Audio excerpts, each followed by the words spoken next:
Between midnight and 4 a.m. on April 7th of 1862, Brigadier General Alexander M. McCook's division from Buell's Army of the Ohio arrived in Savannah, Tennessee. Elsewhere on the battlefield, the 47th Tennessee Infantry was on its way to reinforce the Confederate Army. This poorly armed regiment of just 600 raw recruits was the only reinforcement General Beauregard would receive. With his ranks bolstered by reinforcements, Grant decided it was time to launch his counterattack. On the Union right, Union troops began pushing back Confederate troops through Jones Field and then would be engaged in intense fighting in and around the area of Water Oaks Pond. On the Union left, Buell's Army of the Ohio would begin their attack around 5 a.m. and begin pushing back Confederate skirmishers. Behind these skirmishers were multiple Confederate brigades supported by artillery. These two forces were once again on a collision course of destruction. In this episode, we explore the final fighting at Shiloh, and we will learn just how deadly this war has become.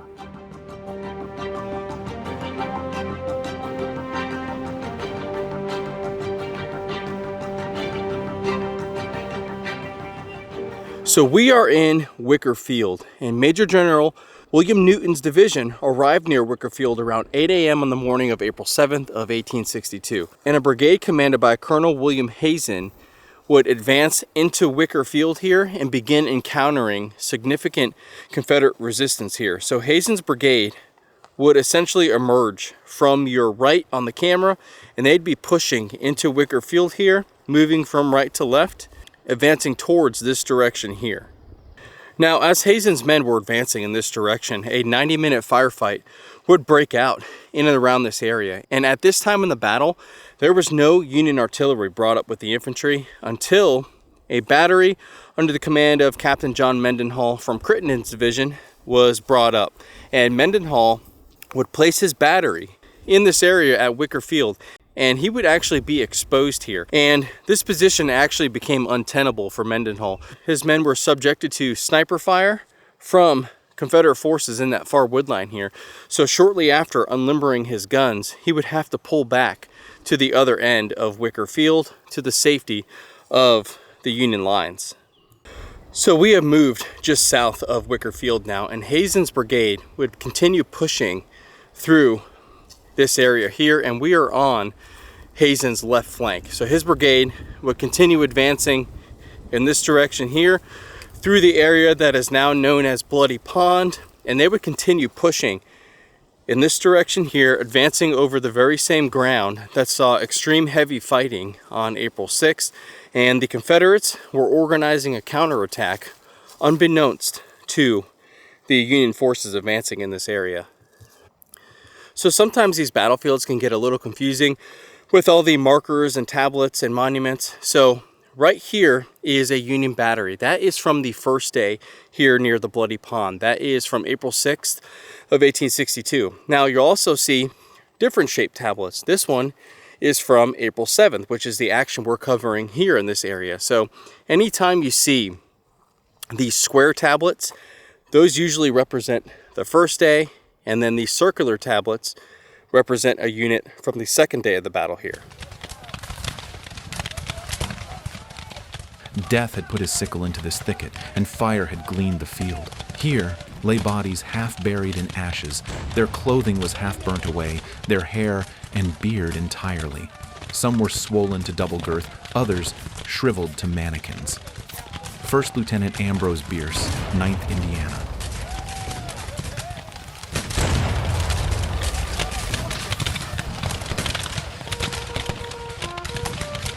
Now we're advancing over the very same ground that is absolutely littered with blue and gray bodies. Imagine the carnage in and around the area that would be known as the Hornet's Nest. And as the Union troops in Hazen's brigade were advancing forward, the Confederates were planning a counterattack.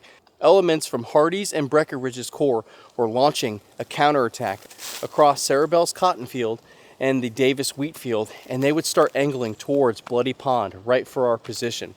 Colonel Sanders Bruce's brigade and Hazen's brigade in this general area were nearly overrun. Hazen would find the 6th Kentucky, rally them, and then lead a bayonet charge into the advancing Confederates.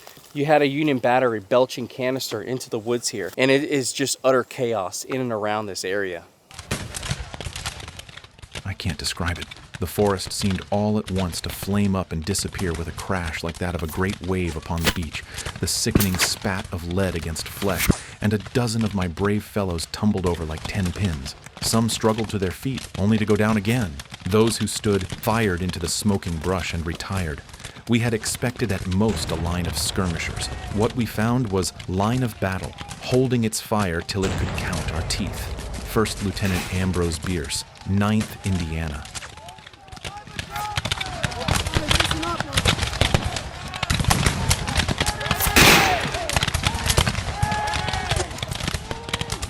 So what we are looking at here is what is left of Sarah Bell's peach orchard. And next to Sarah Bell's peach orchard, you have Sarah Bell's cotton field. And in the distance here is the William Maine's George cabin. Now, we touched on how the Confederates would counterattack, and that attack would originate from that whole tree line way over there. And they would advance across this field, moving from left to right, enter this wood line here, angling towards the Bloody Pond, which is just through these trees where we just were, and they would strike the Union troops. Now, the Union troops almost broke, and then you had a countercharge led by William Hazen in the 6th Kentucky, and then the Confederates broke, retreated back across this field to their original positions. But now, the Union was now counterattacking, and they would advance across Sarah Bell's cotton field here and into the Confederate positions beyond that wood line here. And lo and behold, they would be driven back across this field towards their original locations in this area here. Now, we moved a little closer to what would have been the Confederate line just through these trees here. And once they repelled this Union counterattack, naturally, it was their turn to counterattack. And one of the regiments taking part in that attack was the 2nd Texas under the command of Colonel John Moore. Now, they were positioned just on the other side of this wood line here, but they received some rather weird orders. They were told not to fire because there were friendly troops in their front. Now, these were pretty strict orders. So the 2nd Texas would emerge from that wood line here and advance into Sarah Bell's cotton field and continue moving towards the Union positions here. Now, my only guess is all the chaotic fighting here, the Confederate leadership didn't really know where there were friendly troops or enemy troops, and I'm sure the same could be said for the Union. And that is probably why they received this order. They didn't know if there were Confederate troops to their front. We were told that the brigade was to act as a support to General Breckinridge, who was engaging the enemy in front. And while advancing, we were warned again and again by one or more staff officers not to fire on our friends in front. After advancing some 200 yards, a large force was seen in our front and to the right, but in a thick woods. This force was still believed to be our friends, and the caution again and again given not to fire, as they were Breckinridge's men. Colonel John C. Moore, 2nd Texas. Now, the men of the 2nd Texas would advance within 200 yards of the far wood line here, and they could start to make out some figures in the wood line. They held their fire because that was their orders. Unfortunately for the men of the 2nd Texas, all of a sudden, a murderous volley was unleashed from that wood line, and dozens of men from the 2nd Texas began dropping. And still, some of the men didn't fire immediately. One Confederate private fired his rifle towards the Union positions, and a Confederate officer would approach that private and tell him, "If you fire again, I'm going to shoot you." So the Confederate officers, even though they just received a volley from blue-clad troops, they still didn't know if those were friendlies or foes. And as you can imagine, the men of the 2nd Texas, once they received this deadly fire, they broke and they started heading to the rear. Now, one of the members of the 2nd Texas that would be wounded here in the groin was Sam Houston Jr. He was the son of the former president of the Republic of Texas, Sam Houston, and he would be wounded in the Sarah Bell cotton field here at Shiloh. The greater part of the 2nd Texas passed over an open field. The enemy, from the shelter in the woods, now poured into the whole line a most murderous fire. Colonel John C. Moore, 2nd Texas.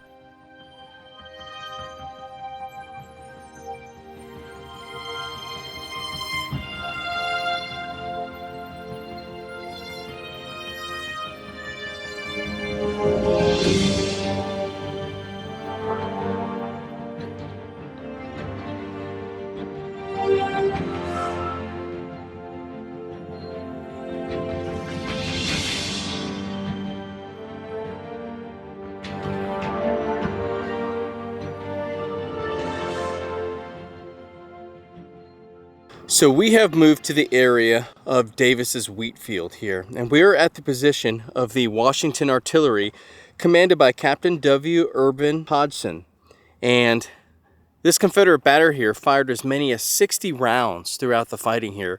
Now, during one of the Union counterattacks, Brigadier General William Hazen's brigade would break through that far wood line, advance across Davis Field here, and they would capture the Washington Artillery here. But these gains would shortly be lost once the Confederates would countercharge and recapture this battery here. Now, before the Union troops pulled back from this location, they began to throw mud in the rear air vents here, temporarily disabling some of the guns. And they would pull back through the woods here, back to their position in and around Bloody Pond. But this is one of the actions that took place here in Davis's wheat field. And I thought it was pretty interesting that as the Union troops were pulling back from this area, they began to take some mud and throw it in the air vents at the rear of the cannons just to try and temporarily disable these guns. The balls were falling around us like hail, and before we could get ready, 3 horses at my piece and the same at 2 others were killed.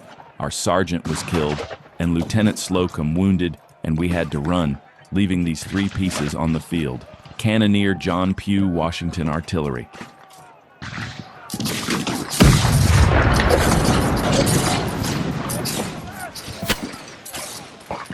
Now, another story that unfolded in the field before us here was that Sam Todd, who was Mary Todd Lincoln's half-brother, would be mortally wounded in this field fighting with the Crescent Regiment of Pond's Brigade here. So his regiment was in this location providing support to the Washington Artillery, just to our left here, and Sam Todd, Mary Todd Lincoln's half-brother, would be mortally wounded in Davis's wheat field here. Now, directly on the other side of the road here from their tablet is the monument to the Crescent Regiment. And it's a pretty neat monument. Obviously, a little bit of symbolism here. And the Crescent Regiment would suffer 127 casualties here at Shiloh over both days. And they saw action in and around the Hornet's Nest, and now, of course, here near Davis's wheat field on April 7th of 1862.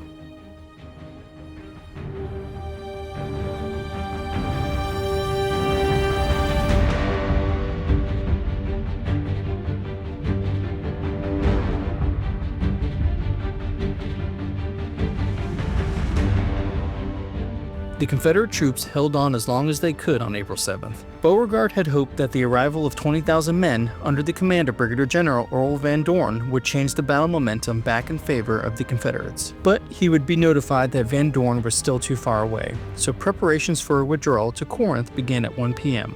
At about 2 p.m., Breckinridge began forming his corps into a rearguard position near the Shiloh Church. Confederate batteries around Shiloh Church began a bombardment campaign to deceive the Union soldiers into thinking the Confederate Army was still present. At around 3:30 p.m., the last Confederate artillery was hauled away toward Corinth. Grant and Buell did not pursue the Confederate Army. On April 8th, Union forces commanded by Brigadier General William T. Sherman and Brigadier General Thomas Wood were sent out to locate the Confederates' current position. The Union troops would find a Confederate field hospital in a place known as Fallen Timbers.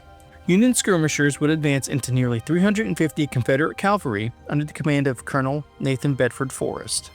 Armed with revolvers and shotguns, Forrest ordered his men to charge into the Union troops and were instructed to fire only when they were within 20 steps of the enemy. Some Union troops broke and ran. The fighting was intense but brief. The Union suffered dozens of casualties, and on the Confederate side, Forrest himself was shot at point-blank range and nearly captured. Forrest would require intensive surgery to remove a bullet that had narrowly missed his hip bone and spine. The action known today as the Battle of Fallen Timbers effectively ended the Union pursuit and closed out the Battle of Shiloh. The loss of life at Shiloh was staggering and would become one of the bloodiest battles of the war. Over 23,000 men would be killed, wounded, or captured, and some historians believe these numbers could be higher.